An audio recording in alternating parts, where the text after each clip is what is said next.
হাই everyone, আপোনালোক সকলোকে মোৰ এটি নতুন ভিডিঅ'লৈ স্বাগতম জনাইছোঁ।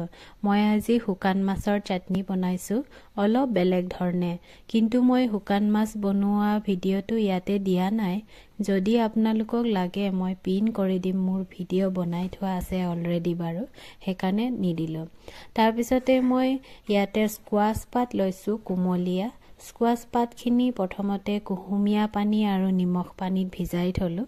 তাৰপিছত পানীখিনি অলপ শুকোৱাৰ পিছত শুকান মাছৰ চাটনিখিনি যেনেকৈ আমি পাতত দি কিনি টোপোলা বনাওঁ তেনেধৰণে বনাই ল'লোঁ।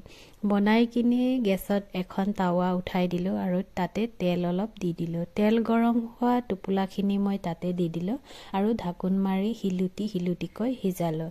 ইয়াতে মোক বেংগলী আণ্টি এগৰাকীয়ে খুৱাইছিলে, খাই ভালেই লাগিলে। সেইকাৰণে ভাবিলোঁ ভিডিঅ'টো আপোনালোকৰ আগতো শ্বেয়াৰ কৰোঁ। যদি আপোনালোকে এবাৰো ট্ৰাই কৰা নাই তেনেহ'লে ট্ৰাই কৰি চাব পাৰিব। যদি আপোনালোকৰ হাতত স্কোৱাছ পাত নাথাকে তেনেহ'লে লাও পাত বা ৰঙালাওৰ পাত কুমলীয়াখিনি লৈ বনাব পাৰে। আজিলৈ আহিলোঁ, বাই বাই।